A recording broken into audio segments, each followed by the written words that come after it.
Good night, everyone. Welcome back to discussions on mental wellness. Now, in this episode, we'll be talking about gang involved women in Belize. Today, we have my co host, Zahira Lozano, and our special guest, Kristcha Deguerre. How is everyone doing tonight? Make sure to drop a comment, leave a like. We'll get started in just a few seconds. And remember that just leave a question when we're going through the presentation. At the end of the presentation, we'll be answering your questions. And remember to follow our Instagram, like our Facebook page, and also we have a YouTube page where you can watch all the past recordings of this show and other shows from Heritage Education Network Belize. Hi, good night, everyone. I'm Zahira. Welcome back to our mental health live discussions. We're really excited to have Kay with us tonight. Kay, if you'd like to say hi, you can go ahead. Hello, everyone. I'm Kristcha, or also known as Kay. I'm really excited to share with you my research on gang-involved women here in Belize. Okay, so let me just give a quick introduction of Miss Kay. Miss Kay is a third year PhD student at SUNY University in Albany School of Social Welfare. Now, her research focuses on gang involved women in Belize. She holds a master's in social work from the University of Denver Graduate School of Social Work with a concentration in clinical mental health. She worked as a mental health counselor in Belize with the Ministry of Human Development, where she worked with youth involved with gangs and youth at risk of joining these gangs. Now, recently, she finished a pilot study entitled Gang Involvement, Trauma, and Resilience in Women in Belize, a narrative case study, which is the first study to include gang involved women and will be the foundation for her more extensive dissertation research. Now, welcome everyone.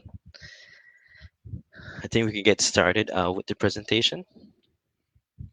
So, Zahira, you can take the lead here. Hello, everyone. Good night. Like I said, I am Zahira. And tonight's discussion is very interesting. I have been learning a lot about trauma in the past month or so.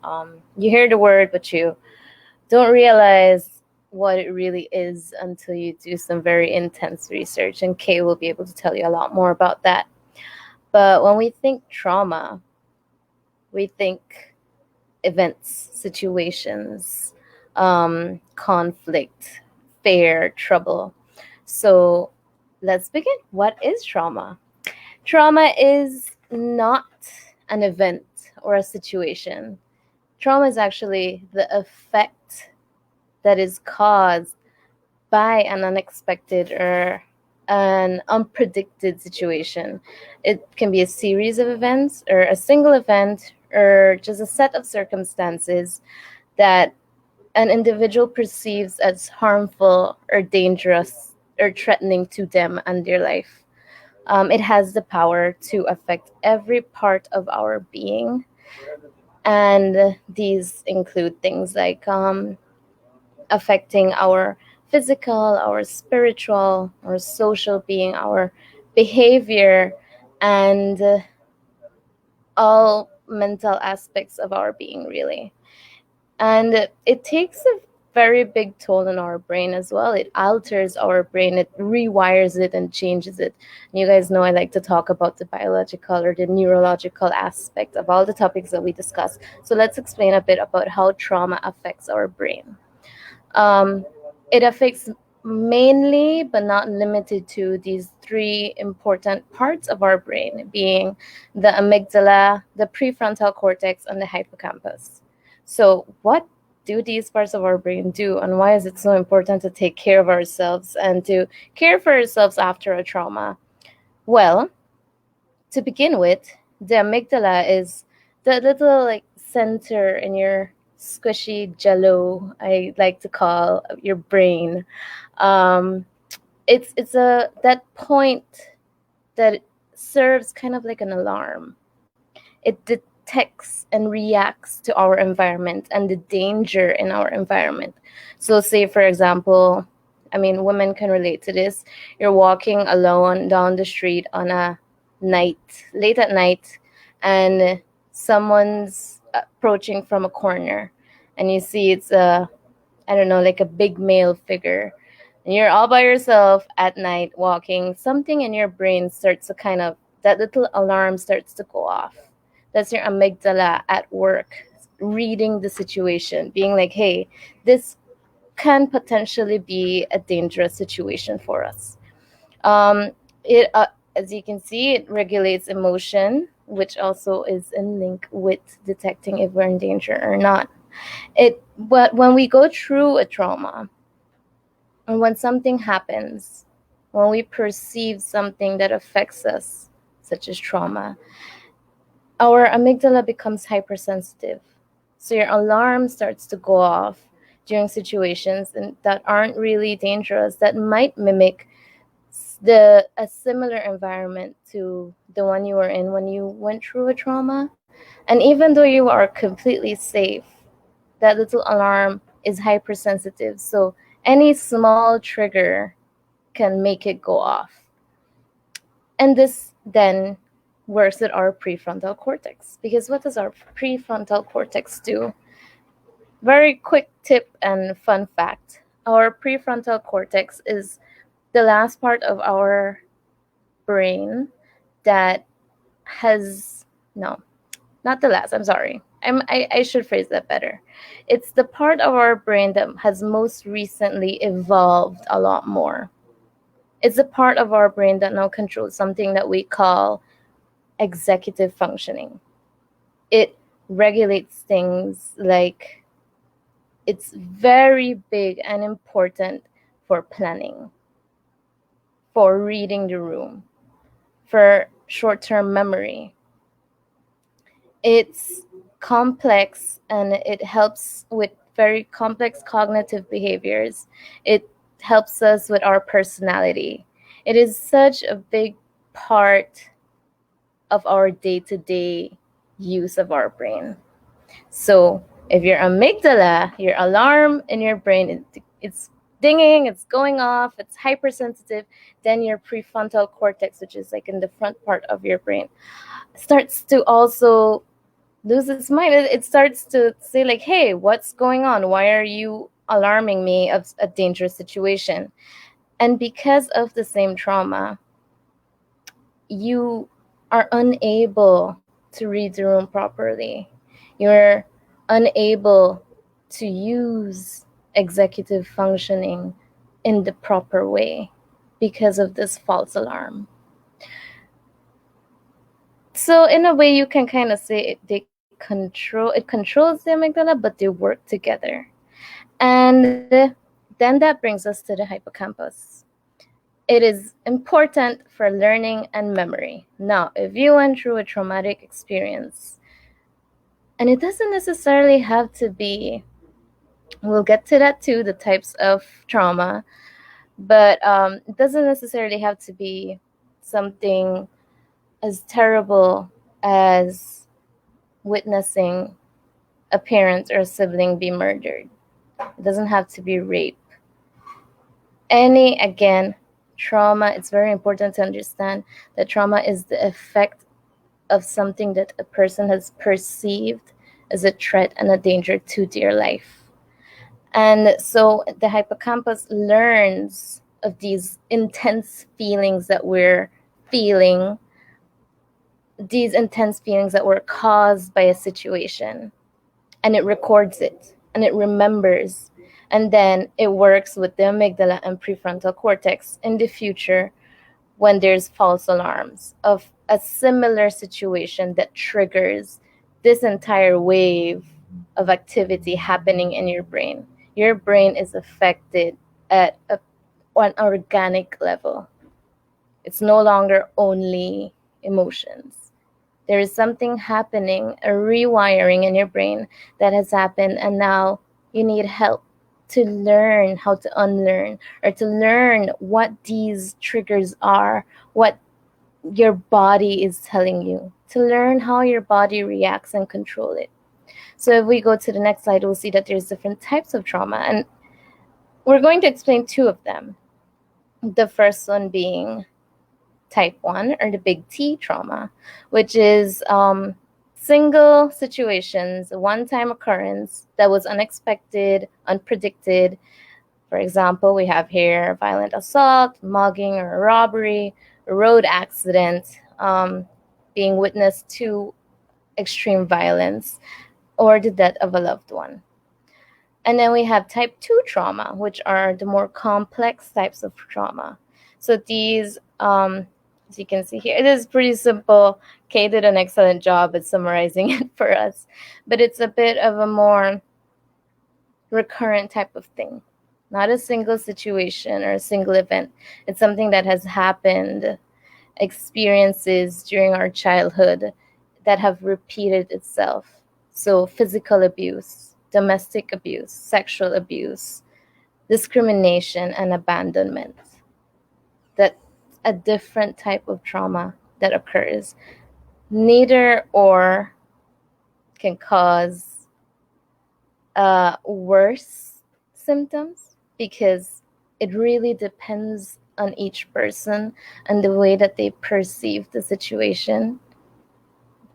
But one affects your brain, one rewires your brain a lot more than the other, evidently. So now I will open up the floor to Miss Kay to take it away with her amazing research, which we're excited to listen about again. Thank you. Marco, can you click the screen? Yes, okay. That one. Thank you. I'm excited to tell you about my research, but first I will do a little background going over trauma and gangs in general, and gangs in Belize, and then we'll get to my research. Trauma symptoms are as unique as the individual themselves. You can see here on the screen in the graphic that I included, there's a few of those symptoms, not all of them, and not everyone will experience all of them. So research has found that there are a few symptoms that put youth at risk for joining gangs. And these symptoms are behavioral problems, aggression, emotional numbing, depression and hopelessness, and loss of sense of self. And these symptoms put youth at risk for later gang involvement, but they're not the only things that cause gang involvement. But it can increase gang involvement for a few reasons. Gangs can offer a sense of security and structure that is often missing in youths who have experienced trauma, especially that ongoing trauma that we just talked about. They can provide a place for youth to reenact the things that they see at home, the behaviors, violence, aggression, because those behaviors are accepted and respected within the gang. As well as something we may all think about, gangs can provide concrete resources for these youth: food, shelter, clothing, even in some situations, school fees as well. So gangs are stepping in and meeting the needs of these youth who've experienced trauma. And you can click the screen. I liked this cartoon. Viewers can take a look while I'm talking. But I just wanted to give a general definition of gangs so we're all on the same page. Gangs are a organized association of 3 or more individuals. They can be formal or less formal, but they often share a common color, name, territory, symbols. We all know a few examples of that, I'm sure. And the members, together and separately, get into some criminal behavior and activity. And you can click, I think, yeah, great. So now I'm going to get into the situation in Belize, gangs in Belize. And I made this little graph to show you what I found in the existing research.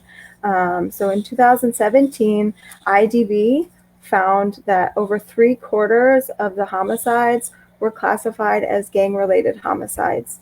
And this information was given to the study by the Belize Police Defense Force and the Gang Suppression Unit. So this is a great visual to see just the impact of the gang violence can have. That's a huge portion of the homicides for that year. And I think you can click. Okay, I like this visual because it really shows us what's going on specifically in Belize City. There's an estimated 900 to 1,400 active gang members in Belize City alone. So, that's a huge number for such a small space, and it may startle some people just to know how many active gang members we have. And doing my research and working with gang-involved individuals previously, I noticed, and the research shows, that Belize is unique. The gangs in Belize operate as smaller, almost family systems. They're not as organized and structured as the larger gangs that we see in neighboring countries such as Mexico, other Caribbean countries, and in the United States. So Belize is unique. We have these smaller factions of gangs operating in a smaller area for the most part. So that also makes Belize have a unique experience with gangs. Okay, this is getting into my research a little. Because Belize did not have any information on gang-involved women, I had to incorporate research from the United States and the Caribbean to understand what existing risk factors are found for gang joining in women and girls. And we can see this is split up into 3 different categories: individual risk, family risk, and community risk factors. And we can see that there's a few examples below each. They're not the only risk factors, but things like feelings of isolation, domestic violence in the home, neglect and abandonment, and a large presence of gangs already existing in the neighborhood all operate as heightening the risk for gang-involved or pressured to be involved girls. And like we said before, please ask your questions in the comments. I'm really excited to get to that part of our talk. I know that I want to hear from you, and stop talking for a moment.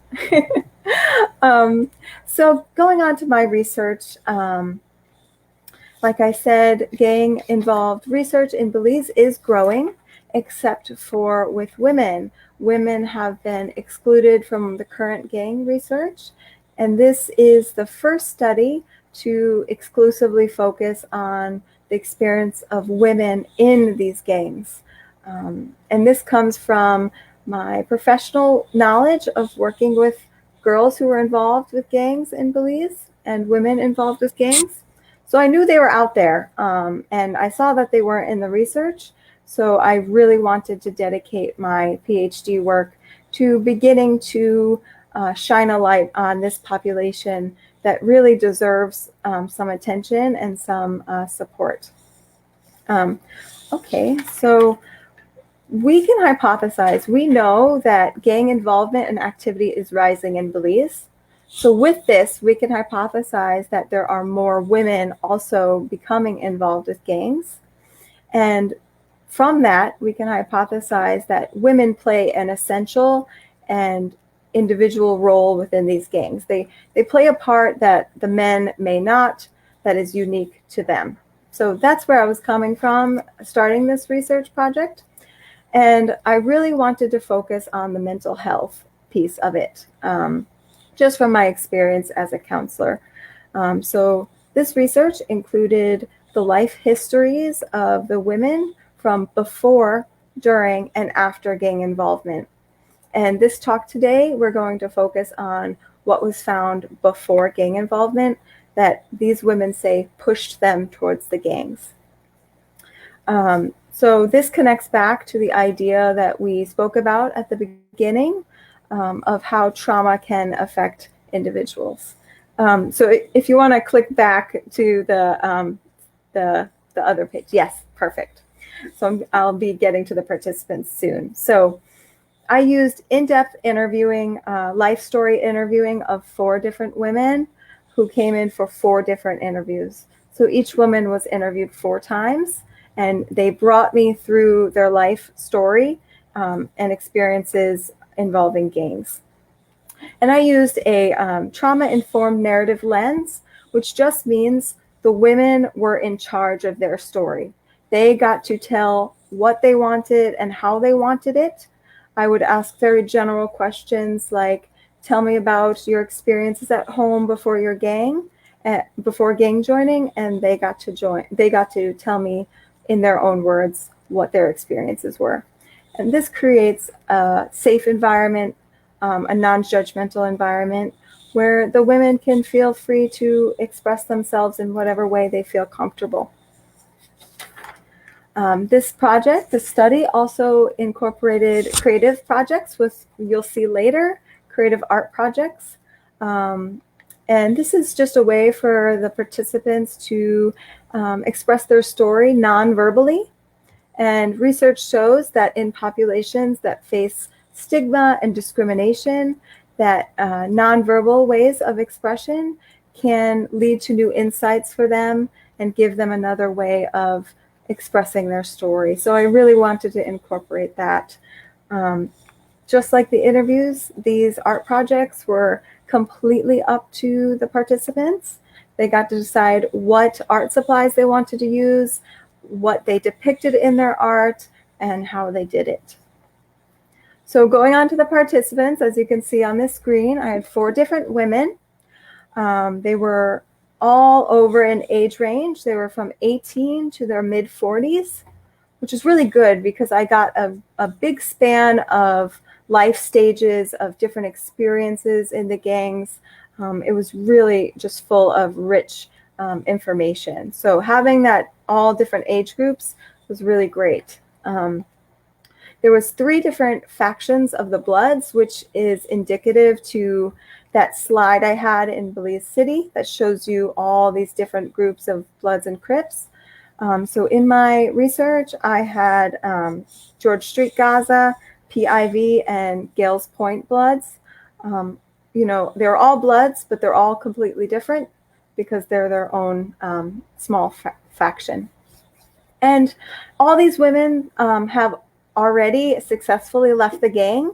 And I had the women from, actually that's a typo. One of my women was only out of the gang for 1 month to over 25 years. So again, I had that huge span of experiences, life stages, and how that leads to different experiences and understandings of their trauma. Now you can click. Okay, so going into what I found with these interviews with the women, just specifically looking at early childhood for this talk, I found that there were 3 specific push factors or risk factors that all of my participants identified as being the reasons why they ultimately left their home for the gang. And these were physical abuse, abandonment and neglect, and witnessing domestic violence. These were the 3 most significant from the interviews. And you can click. Okay, so for these three categories of risk, I'll have a participant's own words from the interview on the screen that I invite the viewers to read along while I'm talking about what my research found, because I feel that if the viewers can read the words of the participants, they can really connect with the experience. It makes my participants real to them. So please read along as I'm talking. So this participant explained, each participant reflected that physical abuse from the parent to them as the child was a common occurrence and a significant occurrence growing up in their household. And through this quote, we can see that childhood physical abuse caused this participant as a child to become less attached to her family. And it caused her to seek out and ultimately find a replacement family, outside of the home. And this was even verbalized by the participant. I wasn't feeling loved at home. This was my experience at home. I'll go and find a place where I am feeling more loved or at least respected. So again, this push factor was identified in all 4 of the interviews of all 4 women. So this was a universal experience in my research. Okay, moving on to the second one, the second factor. Abandonment and neglect was also a very large factor for my women in what caused them to go outside of the home, and ultimately they all left their home with their family. And I'll get into one of the participants' age when that actually happened, a lot younger than I think a lot of viewers may guess. So through the life stories of each participant, abandonment and neglect were identified as significant and became the push factor to seek out and join the gang. Each woman described feeling no longer welcome at home, feeling unloved, feeling like a burden as a result of this abandonment and neglect by their caregiver. In my interviews, it was all their mother. So each participant identified the abandonment or neglect came from their mother, which caused them to again leave the home to try to meet their needs elsewhere. Children, even adults, we all need to feel like we are loved and belong. So if we're not getting that at home, most people will try to find it somewhere else, whether it be a positive friend group, school, or in this case, the gangs. So again, this quote gives an insight into the participants' own feelings and words through this experience. We can click. Thank you. And the last one that's significant for the early childhood is witnessing domestic violence. And again, this is a bit of a longer quote, so I can leave it up for you a little longer. But again, like all of the previous risk factors, every woman in my study expressed that witnessing domestic violence, usually dad, stepdad, or mom's boyfriend beating or hurting their mom, caused them to leave and seek safety elsewhere.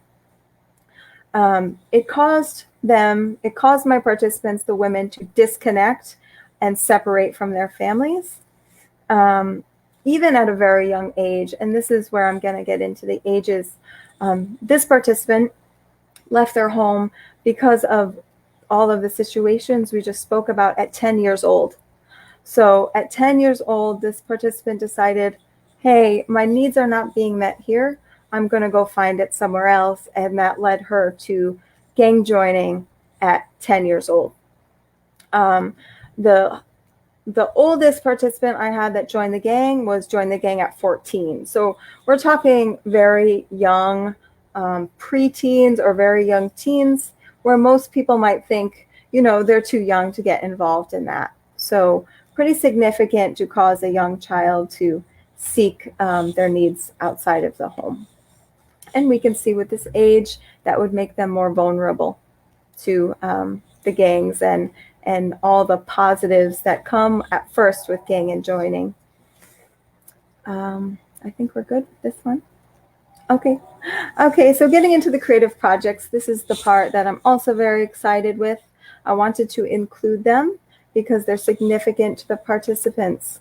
Like I said, research has shown that giving someone a creative visual means of expression may tap into their story in a different way than they've ever thought about it before.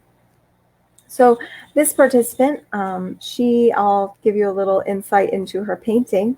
She painted herself in the middle of a crossroads. And this crossroads, one road has love, peace, self-esteem, and future on it. And to her, that was the road out of the gang. And the next road has hate, shame, destruction, low self-esteem. And that's the road towards the gang. And she described to me that she was agonizing over what to do with her future, to stay in the gang or to leave, and leaving is risky and dangerous as well. So she wanted to depict this moment in her story as being significant. And when you see the other artistic projects, you will see that the participants really took the project and made it their own. They were in control of the interviews and projects. So I'll show you the next participant's art. So this participant decided, hey, I don't really connect with visual. I'm going to make a song. I'm going to create a song. And she expressed her feelings that led her to the gang through song lyrics and a song. And in the lyrics, I don't know if everyone can see, but in the lyrics, feelings of loneliness, being unloved and uncared for are highlighted in the different verses of the song. And this participant was really skillful in the way she created her song. And hopefully I'll be getting a voice clip of her singing it soon, which will be great to have as a part of my research. And next one.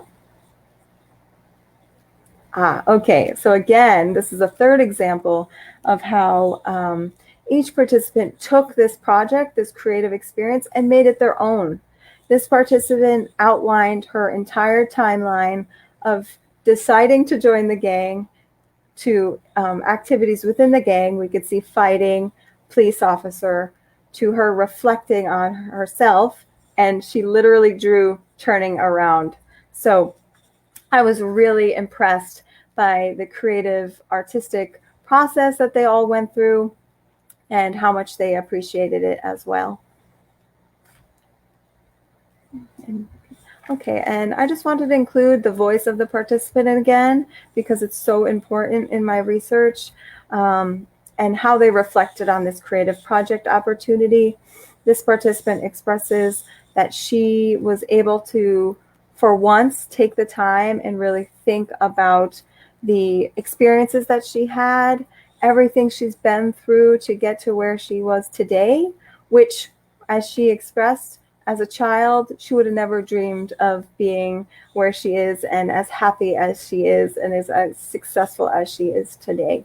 So I really wanted to wrap up my PowerPoint. We're not done, but ending on a positive note, that all of the participants are healthy, successful, and out of the gang today.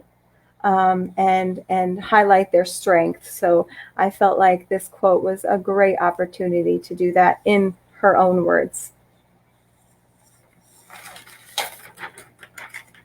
Okay, so viewers might be thinking, this is all great and wonderful, but why does it matter to me if I don't know anyone in a gang? I don't live near gangs. I don't know youth at risk. Why does it matter? And that's a great question. And the answer to that is early childhood trauma has an impact on adults. Early childhood trauma can increase the risk of many significant negative things later in life in adulthood. And some of these things are on the screen, but they are addiction issues with drugs and alcohol use, risky behavior, such as risky sexual behavior, developing depression, suicidality, anxiety, And as many might not think, it can have a negative effect on our physical health.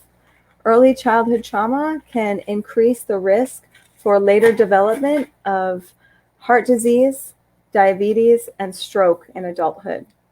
So I know as a country and across the world, we are thinking, how do we help these adults that are going through all these things, and why are they going through all these things? So if we know that childhood trauma plays a role, we can step in and create intervention programs to help the child right after the trauma, or even programs to help trauma not happen when possible. So, a lot of the things we're seeing in our society as people say, hey, I don't really want this to happen, may stem from, at least a part of, from this childhood trauma. As well as knowing this information about what causes girls to join gangs, we can develop programs for these youth at risk. We can step in before they join the gang and even after they join the gang to have specific programs just for girls and women, because research has shown that girls and women in gangs may not benefit as much from programs that were created just for men. So we would benefit from specific programs for girls and women to help them avoid the gangs or even get out of the gangs. So this research matters for a few reasons, and I'm really excited that there's been such great excitement to watch this talk today and learn about it. Okay, so talking a little bit about future research directions. So I wanted to be open with the viewers that this knowledge hopefully will help develop and to implement those programs I was just talking about, and it will help strengthen the country's knowledge of gangs. We, in Belize, we always talk about how can we help this issue of gangs. If we don't know exactly who is in the gangs in Belize, what gangs look like, then we can't fully grasp the issue to start to work on it. And women and girls, just like in society, play a significant role in the gangs as well. And this study is, like I said, is the first to include just girls and women, and it will go to make my larger research dissertation shortly. So this knowledge is going to build to create larger research opportunities. And I really wanted this slide. If any of the viewers out there know of youth who you think may be at risk, who is experiencing some of these traumas we talked about, or who is currently gang involved, there is support out there. And I've included some of those support systems and organizations that the viewers can reach out to. Now the part we're all looking forward to, question and discussion.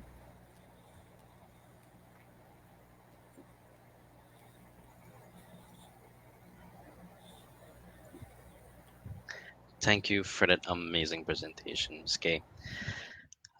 It's something that is not talked about ever, in my opinion. I've never heard about a research like this. I've never even had the thought of, okay, like what trauma does a woman actually go through in these gangs? And it's something I'm sure most Belizeans don't really think about. So I'm glad, and I'm honestly, um, I appreciate that you actually took the time and to just do this research and actually take the time to try to understand these women. It really just, I just want to say, it really started from my work.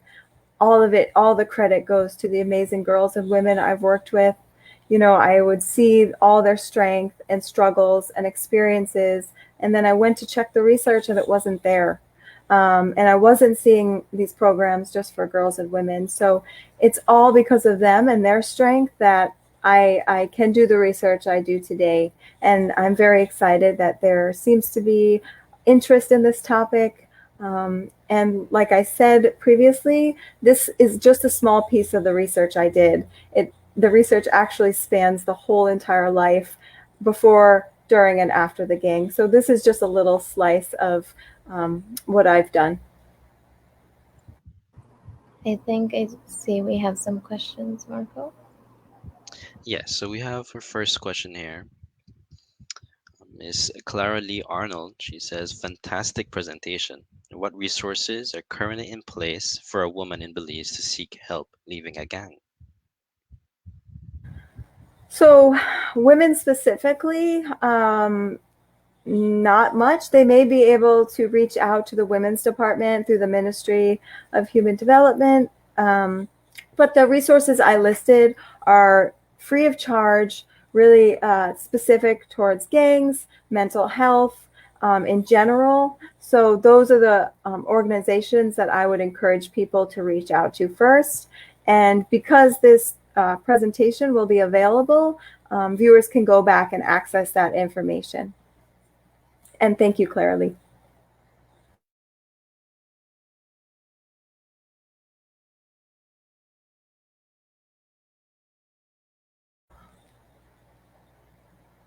I can't. Can you hear Marco? No? Okay, let me read this Sorry one. about that. Oh, there we go. You can go ahead and read it. Shucks. Okay, April says, we don't like to talk about mental wellness. So thank you for this research. And I agree. Thank you, Kay.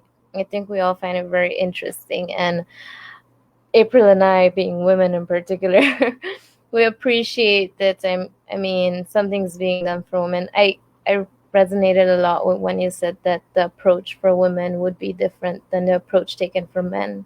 And I think it's very important to also acknowledge that that's the case not only for women but for girls. Girls in depression experience and show signs of depression differently than boys do, and so the approaches need to be different. Let's see, Marco, this is why I don't read comments and questions because I get carried away. Her question is, how was the reaction from the public towards your research? That's a great question. So this presentation is my first public presentation talk of my research. So the comments and questions tonight are a good gauge of that. I could just speak for my participants. My participants were really reflected on their own. I didn't ask them, but they reflected how valuable this process was for them. One even expressed that it felt like a second healing, which I'm a researcher second and a counselor first. And when I heard that, I was really touched about that. And it just reflects how these women are looking to share their stories, looking to heal. So I can't speak for the public just yet until after this talk. But I think so far it's been positive.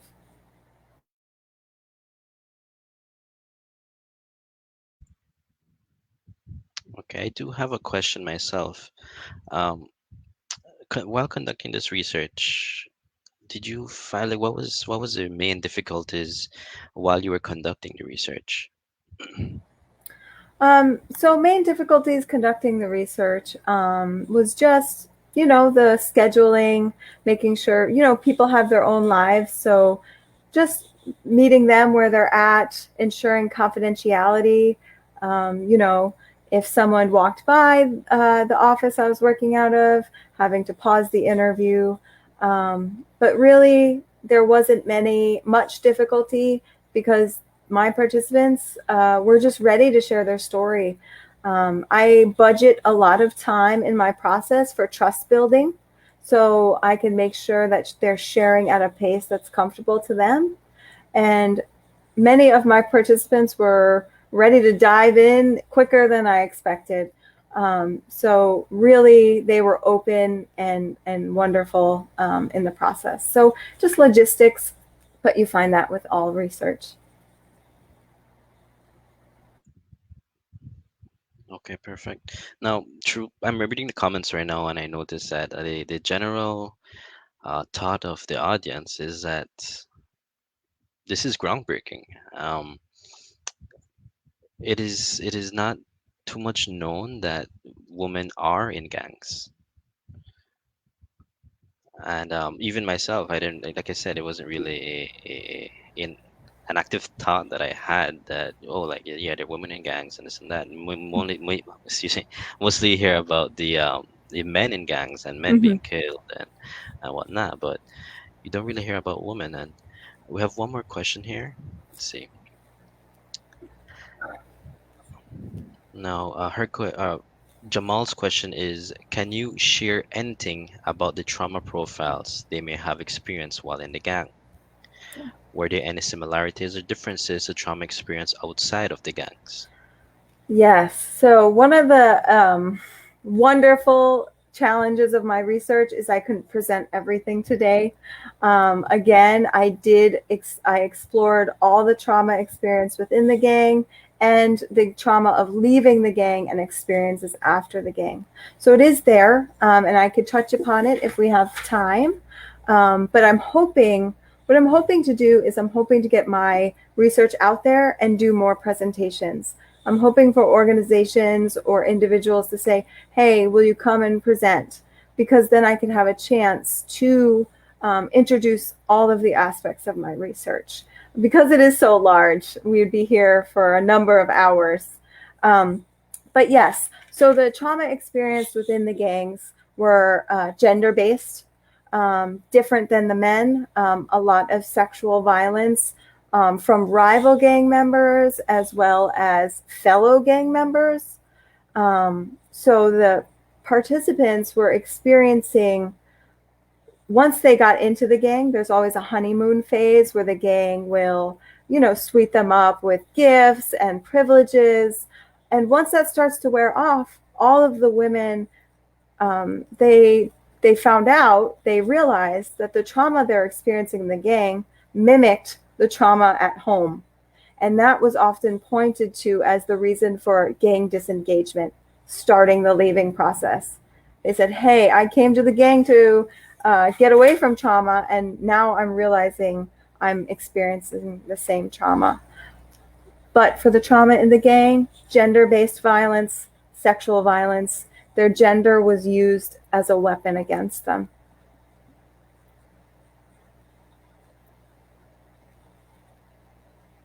Good question, Jamal. Thank, thank you, everyone, for your questions. And just like Marco, I have a question myself. Okay, I am a bit more curious to know about the what they would share about the experience after leaving the gang. Like, what is life like for them now? How was there similarities and challenges that they faced? Is there similarities in the ways that they carry out themselves now?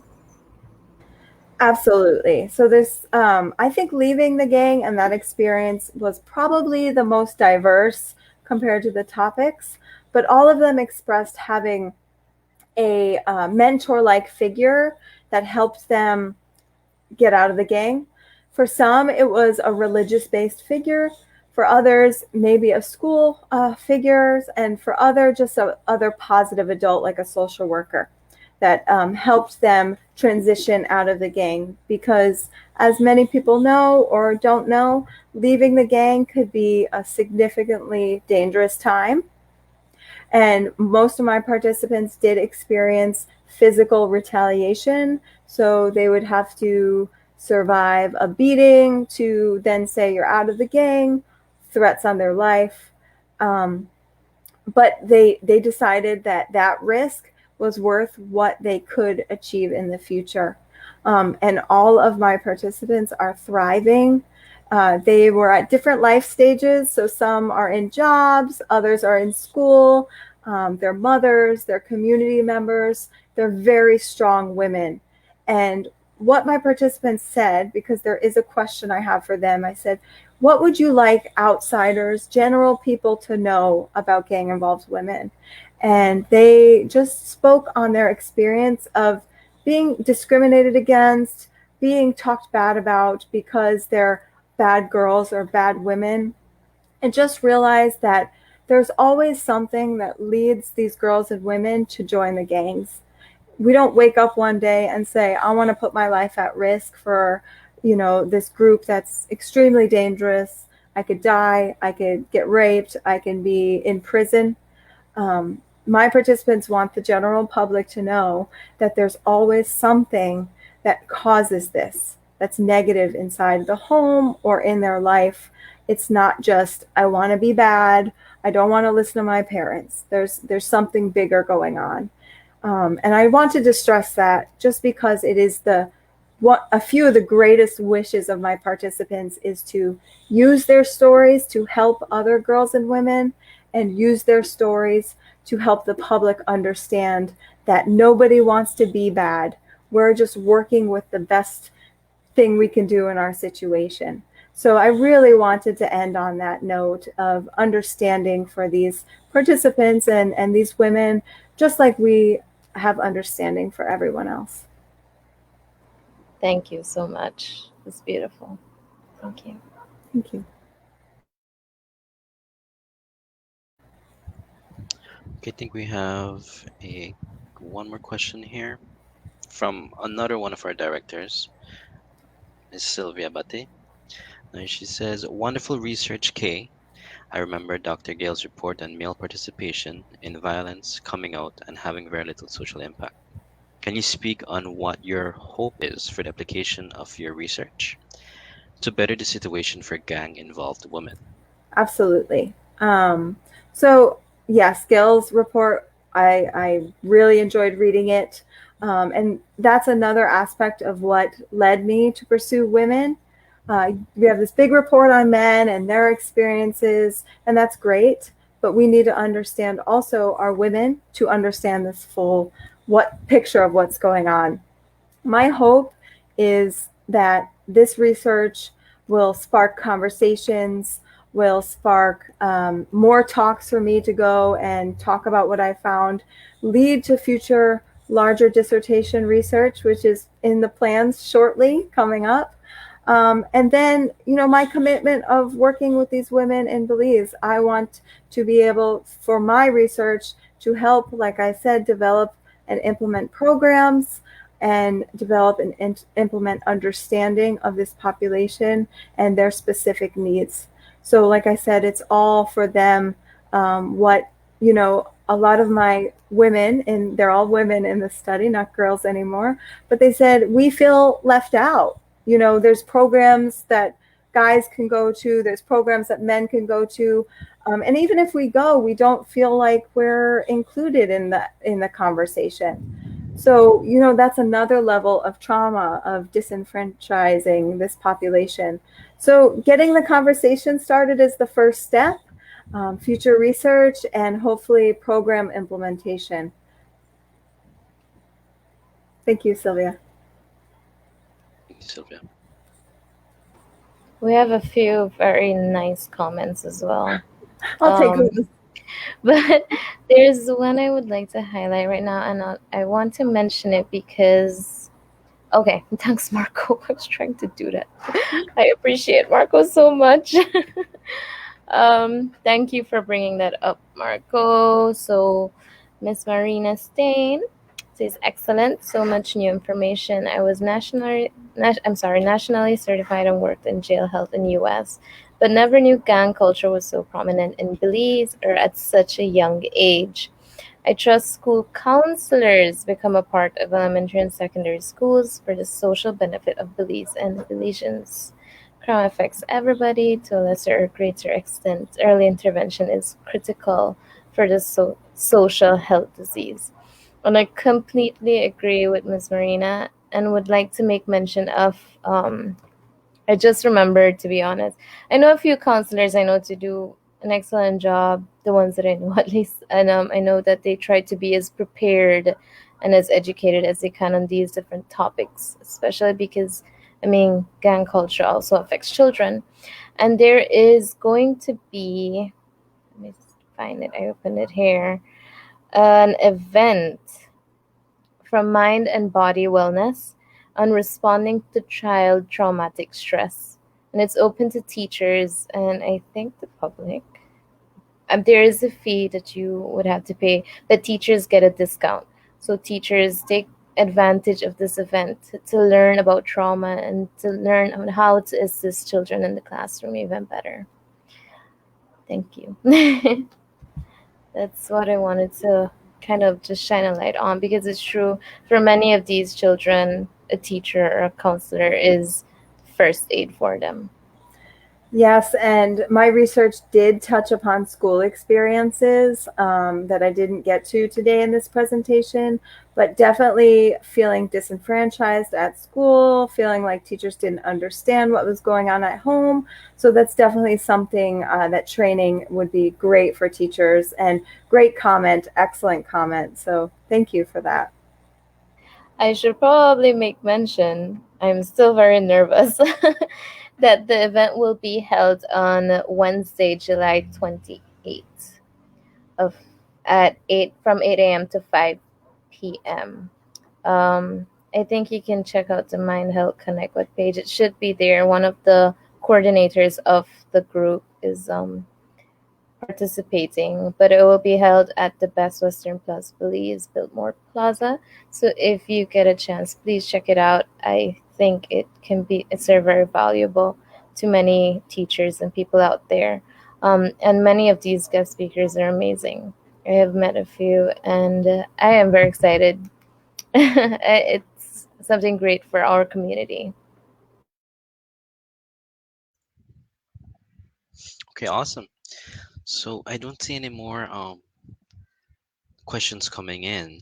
So, Miss K, would you want to do any closing remarks? Where can we find you, or where you will be potentially in the near future? Because I'm sure many people want to know more about this and more about your research. Absolutely. I actually encourage people to reach out to me at my email. Marco, maybe you can put that up on the screen. It was on a slide. Please reach out to me if you have questions, comments, concerns, or if you have an organization that you'd like me to come and present to. I really am interested in getting this research out there, this information out there, to whoever would be willing to listen. So schools, organizations, and just if you have general questions, email me as well. But I want to thank every viewer tonight for their time and interest in this topic. That thank you. There's my email. Anybody can email me, and I'm always on, so I'll respond quickly. But I wanted to thank all of our viewers tonight for their time and interest in this topic. Thank you everyone for tuning in. I still don't see any more questions, so I guess we'll end it off here. Now, thank you everyone for coming and watching our, I think it's sixth installment of the mental health wellness Is it? discussions. Is it already 6? It's about that, yeah. But yes, so thank you everyone once again, and Thank you I so would like to much, Kay. Thank thank you. our guests as well. Yes, Thank Thank you. you so really much appreciate for it. Thank you. we appreciate that you gave your time, and we appreciate that you were excited as we were. Well, I appreciate it. And again, make sure to check out the symposium that's coming soon. Keep your eye out for some information on that. So thank you, everyone. Have a good night. Have a good night, Good everyone. night, Remember, everyone. Sorry. no, go ahead. I'll Go be ahead. sharing the link in the comment section, okay, for everyone who is interested in the event that's going to happen. But take it away, Marco. Okay, everyone. Now remember, look down below. Please follow us on Facebook and Instagram, and also all our lives, including this one, will be posted on our YouTube page. That's Heritage Education Network Belize, right on YouTube. I I would like to close off by saying thank you so much for joining us. Please take care of your mental health, practice self care, and that does not only mean lighting a candle. Check yourself, listen to your body just as much as you listen to your mind. Listen to yourself, talk to yourself, and give yourself some time, because it is really necessary for our mental health. And if you need assistance, please visit the resources that we have listed, because there is help out there. Thank you so much for joining us. We'll see you next time, hopefully very soon. Thank Good you. night. Good night, everyone.